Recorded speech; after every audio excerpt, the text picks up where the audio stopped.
Mike D'Antoni. Mike, they scored 12 fast break points in about 5 minutes. I would imagine making some shots finally slowed them down a little bit. Well, that's big, and running back and getting a little bit more energy on the defensive end. I thought we did a good job just being down 2 and giving up those fast breaks, but hopefully we can solve that. Obviously, Tony Douglas starting tonight for Chauncey Billups. Rondo went right at him.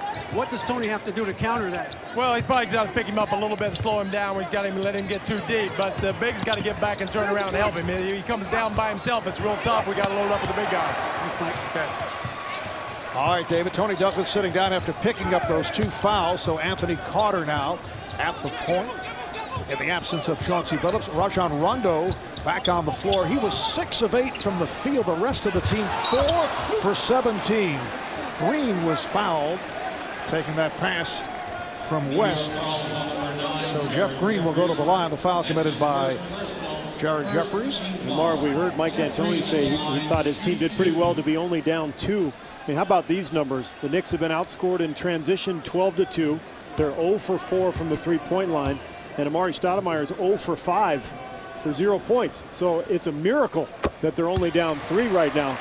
But if you're Boston, you know, the one concern for this club, I think, is when Rondo goes to the bench, what happens to their offense? The second unit struggling, no real pop to their game.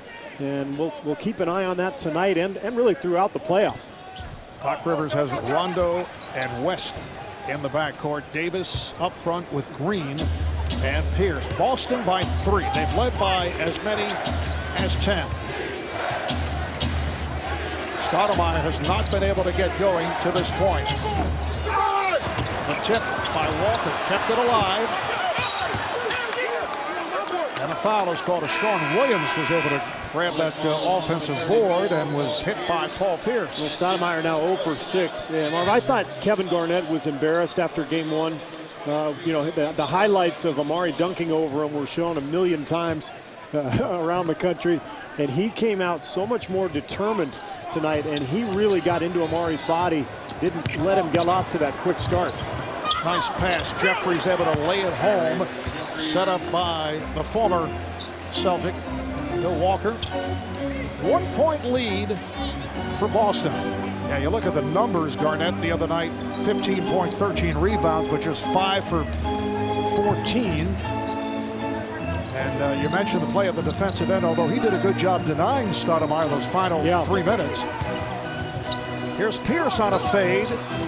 And Stoudemire with the rebound. Yeah, in fact, there's been a lot of talk the last couple of days about Mike D'Antoni not getting Amari the ball. And watching the tape, I saw 3 plays where the play was designed for Amari, but the Knicks didn't execute. They broke plays off, and they weren't able to get him the ball, even though that was the plan. Douglas too strong on that jumper. Here comes Rondo. It's picked up by Jeffries, very close to a travel as he pivoted. Green on the move, double teamed and blocked. He had nowhere to go. Shot blocking for New York. They had 9 in game 1. This is an athletic team as Sean Williams knocks down the 3 from the corner. And the Knicks have gotten off the mat here. 13-1 run by New York. And they have taken a 2-point lead. Sean Williams red hot from 3-point territory for the first half of the season. Cooled off the last couple of months. Hit a 3 the other night. Rondo left open, which is something we've said on a number of occasions. What did D'Antoni say to us the other day? He said Rondo's going to get shooting practice in this series. And that's exactly what's happening. Jeffries with a rare outside shot, but Douglas with the hustle. And Douglas back on the floor playing with the 2 fouls. Pass intended for Jeffries.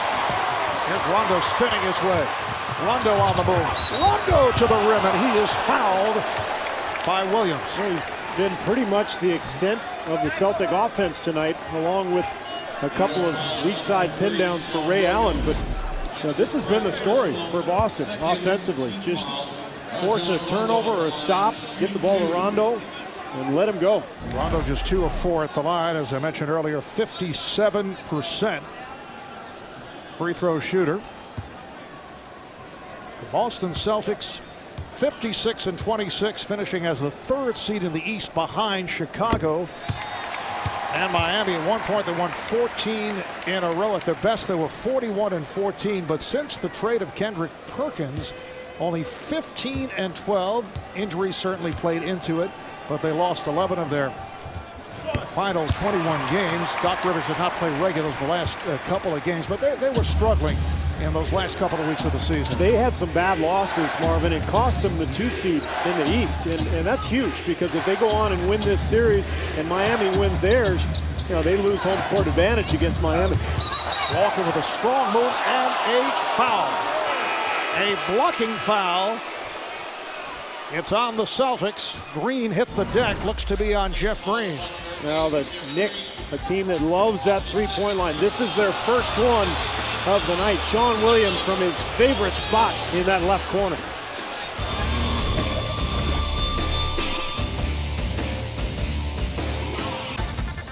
The last time the Knicks and Celtics met in a playoff series, it was the first round of the 1990 playoffs. Celtics won the first 2 games, but the Knicks beat the Celtics 3 straight times, including the Game 5 win at Boston Garden. Here's that Patrick Ewing fall away 3. Patrick with 31 points in Game 5. Stu Jackson, then head coach of the Knicks, Stu now executive vice president of basketball operations for the NBA. And Steve, that stopped a 26-game losing streak for the Knicks at the old Boston Garden as we watch Bill Walker at the line. The Knicks and Celtics playoff meetings date back to the 1950-51 season. The Knicks, led by Max Zaslavsky, beat the Celtics 2 games to nothing. Keep that in mind. I will keep that in mind. I'm going to mark it down right now. My favorite scene there was not the turnaround 3 from Ewing. It was the Stu Jackson shuffle on the sideline. Was that the Icky shuffle? Or our younger viewers have no idea what I'm talking about. Remember the Icky shuffle? Icky Woods, Cincinnati Bengals. That's yes. right. Nice follow by Green.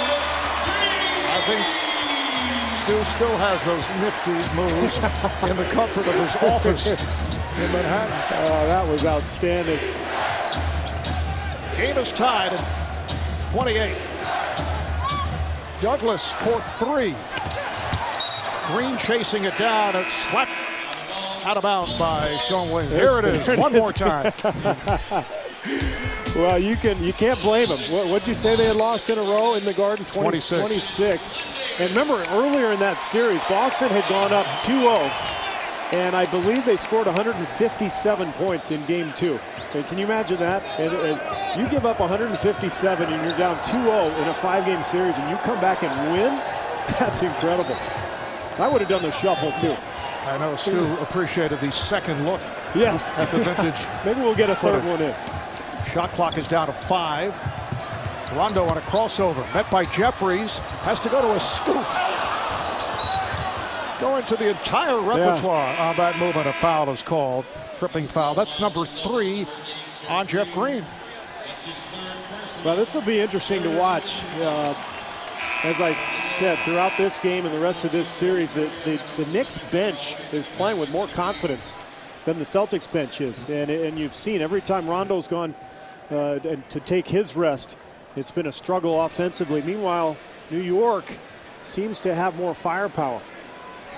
A lot of unwrapping for Jermaine O'Neal. We mentioned earlier that he went back to the locker room. That was because of a sprained left wrist. He had an ice. You can see him take the ice off the knee as he checks back in. He's been mummified the last few years. I mean, he's had a lot of injuries, and it's getting up there in terms of the number of years for Jermaine. And Amari Stoudemire with his first 2. He had missed his previous 6 shots. West putting a move on Douglas, posting him up. Nice move. Delonte West, an excellent post-up player, as we have seen over the years. And Doc Rivers thought that West really thought too much. As Douglas gets the jumper to go. After Game 1, he thought Delonte, who's a very aggressive player normally, was just thinking too much and trying to execute the offense. And I think you're going to see him be much more aggressive here tonight. Has anyone said that of you? Think too much? O'Neal, yes. And that is his first field goal. That's just gravy, and that's what we saw the other night. I mean, he's out here for defense and rebounding, but he was 6 for 6 the other night, and now he's got a little confidence out there. Nice moves by Walker, but too strong. Rebounded by Turiaf. Here's Douglas feeling it. Rebounded by Garnett, who just checked back in. Turioff is such a good player, and they have to play him in short bursts, but because of the energy that he expends. But what a great pass he just made. Oh, what a move by Pierce. Could not finish. Turioff over the years has been injury hit. He's made it back from open heart surgery. That took place back in 2005. Anthony with a long three. Carmelo Anthony over Paul Pierce. Knicks have a 3-point lead. Anthony now picking up Rondo at the other end. And great players like Anthony never seem to get their confidence down, even after a horrendous game one. He came out firing today. Garnett. 6 points for Kevin Garnett. 1-point lead for the Knicks, and a timeout taken with just under 6 minutes to play in this first half. Knicks trying to even up the series. They'll take it back to the Garden on Friday. Boston seeking to go 2-0 in this best of 7.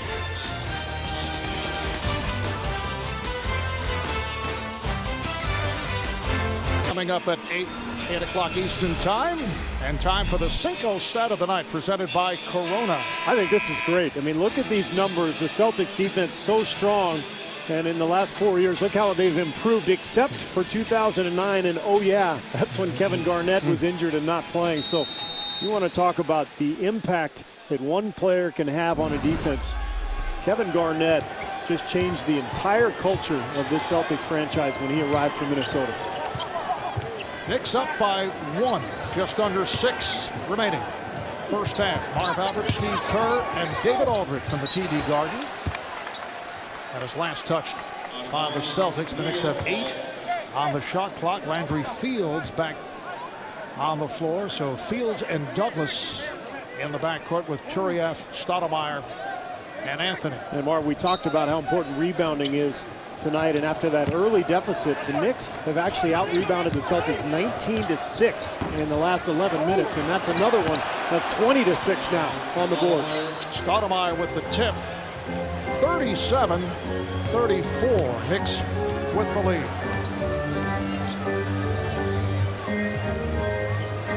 Boston back to their starting unit. On the handoff, nice play. Garnett for Pierce. Now, beautiful execution, and that's what we've come to know of Boston over the last 2 years. These guys work so well together.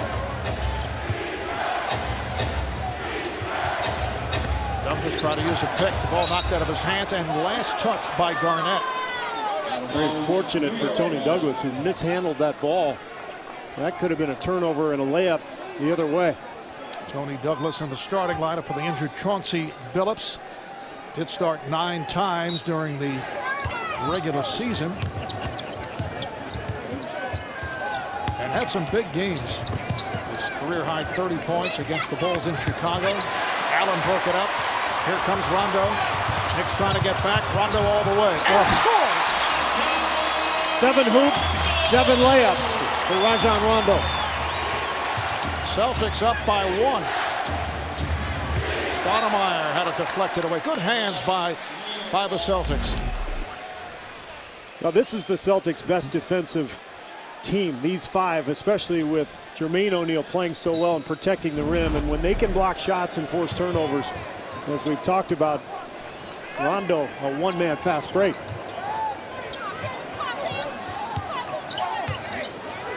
Anthony gets it down low. Turioff fumbled it, recovered. The tip missed. Deflected out, last touch by the Celtics, and Jermaine O'Neal pointing at Ronny Turioff. They had some words. Garnett very quickly stepping in to keep O'Neal away. Crowd didn't like the call. I think O'Neal was actually upset about the call, not so much the rough play underneath.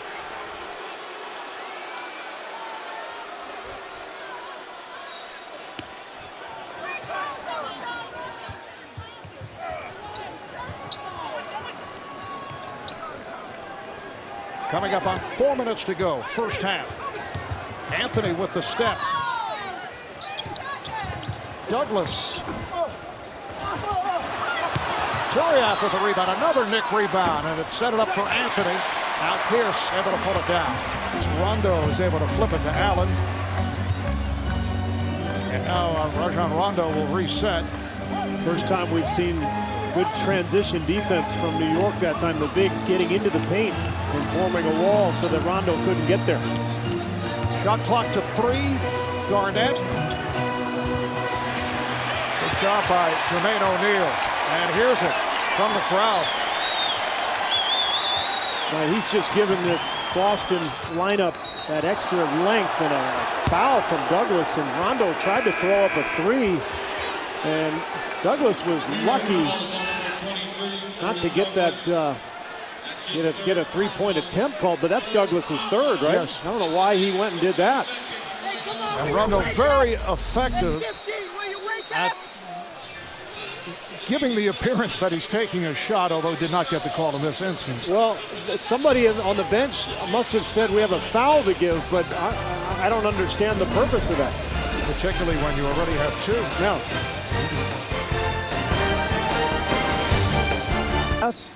As to why he would do that, I have no idea. No idea why he would do that. There's 15 seconds on the shot clock. The Knicks are not in the penalty, so yeah, they've got a couple fouls to give, but so what? There's 3 minutes left in the quarter. Now Anthony Carter has come on for Tony Douglas. Shot clock to 5. Rondo on the drive, and he will stop. Sean Williams got a piece of that shot. Look at the transition defense of Boston. Everybody getting into the paint. Carmelo with nowhere to go. Good job double teaming, and then Allen off the steal. Bad pass, but it's scooped up by Pierce, able to save the possession. Garnett is open. And Mark Garnett didn't make the shot, but that's the advantage of pushing the ball in transition. They ended up with a wide open 15-footer on the secondary part of the break.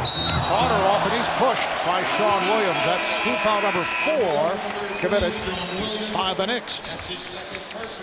That leads to a timeout with 2:35 remaining in this first half. You're watching the NBA playoffs on TNT.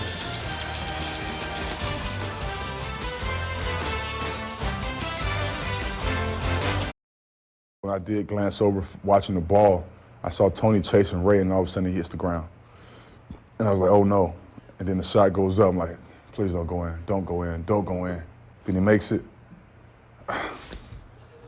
That's one of those times, man, back when I played with Phoenix and San Antonio hit those threes to win the series. You know, it was always tough. But I think the key for us is to make sure that game last night don't beat us tonight. Well, I feel his pain, too, because in 2008, when I was with Phoenix as general manager and Mike D'Antoni was the coach, and Amari was playing, obviously, Tim Duncan hits a 3 at the buzzer to send the game into overtime. I think Michael Finley hit one to send it to another overtime. I mean, those moments when the ball's in midair, so painful when you know it goes in. You look much more relaxed. I am much more relaxed. Nice setup from Big Baby Davis. That's his first field goal coming off the 1 of 8 the other night. And it's a 40-37 lead for the Celtics. The key is Boston without a turnover the last 15 minutes. Carmelo Anthony with a clear path. Strong first half for Carmelo. 14 points, 10 rebounds. That field goal ends a 6-0 run by the Celtics. Under 2 minutes remaining in this first half. A little different than what took place in game 1 when the Knicks led by 12 at halftime as Pierce gets the roll. The Knicks are shooting just 31% from the floor, but they're in it because of Carmelo's 14 points. I think they've done a nice job of getting him the ball in spaces where he's more able to make a play, as Jeffries can't finish the play. Jeffries on the rebound is fouled, and a rare appearance for Roger Mason Jr., who did not play much during the course of the regular season. An 8-year player out of University of Virginia, a forgotten man, but playing tonight. The injury suffered by Chauncey Billups figuring into his playing time with Tony Douglas, Anthony Carter, and now Mason on the floor. Let's check in with David Aldridge. David. Unfortunately, Mark, for the Knicks, that's not the only injury they're dealing with right now. Amari Stoudemire's back spasms are back, and he is questionable to return for this game. He had gotten it wrapped at the end of the first quarter, and it looked like he was going to go back in, but the injury is continuing to bother him. And Amari has not looked like the Amari Stoudemire we saw during the regular season. Just 2 of 9 from the field. Offensive foul on Garnett. So Doc Rivers is furious, but a nice play from Bill Walker coming over from the weak side. That's normally the weakness of this Knicks defense, those rotations on the weak side of the play. But Walker doing a nice job. And to get back to Amari, the problem now is you go into halftime and you sit for 15, 20 minutes. I mean, those back spasms can really tighten up. Amari is back in the Knicks locker room. Nice pass from Anthony to set it up for Jeffries. The assist for Carmelo. Knicks take a 1-point lead as we come up on a half minute to go in this first half. How about Carmelo's number 16 points, 10 boards. And as I talked about, he's getting the ball closer to the hoop and on the move, on the run. So he's got more flow with his play than he did in game 1. Foul is called away from the ball. Like Mason got involved. The Knicks over the foul limit. So that move by Rondo as Ray Allen will go to the line. He does that more than any other player because the clock does not stop until you touch the ball when he rolls it. That is so dangerous. It's dangerous, but it's just bought them a 2-for-1. You know, they're going to get an extra hoop, assuming, or an extra shot attempt, assuming they can get a rebound at the other end. Ray Allen, one of the great free throw shooters of all time. With 2 shots, he's tied the game. Little word here for the kids. Ask your parents for permission to visit www.nbahooptroop.com. You can enter the shot clock shopping spree. You can win one of 3 VIP trips to New York City, where you and an NBA star will shoot and score as much NBA gear as you can in 24 seconds. You know, if they show up with a reserve player, I would want my money back. They promised to start. I don't want the 8th man. Here is Anthony. Rebounded by Rondo. Final seconds. Rondo on the run. Rondo is stripped. And a foul off the collision between Williams and Davis with 1.2 remaining. It is Big Baby Davis called for his 3rd. That's a tough sequence there because Rondo could have been called or could have received a foul call right here, although I think it was a good no call, no contact, and then Davis stepping in. So now you get 2 free throws at the other end, so a potential 4-point swing to end this half. Sean Williams, 83% free throw shooter, not a player who spent that much time at the line. Now Davis will sit down. O'Neal checks back in. 3 on Davis. As for the Knicks, 3 on Tony Douglas. Sean Williams, originally a first-round pick of the Indiana Pacers, spent a couple of years with Indiana, 15 games with Dallas last season. Donnie Walsh, the general manager of the Knicks, who originally drafted him in Indiana, felt he'd give it another shot, and Sean's been a good pickup by the Knicks. Hits on both. And Rondo tried to draw the foul as he cut back the other way. A little misdirection against Jared Jeffries, but did not get the call. Could have been on an offensive foul. Time ran out. Halftime here in Boston. It's the Knicks with a 45-44 lead on the Celtics in game 2 of this best of 7. After a quick break, we'll take you to Ernie, Kenny, and Charles in our Atlanta studios for the T-Mobile Halftime Report.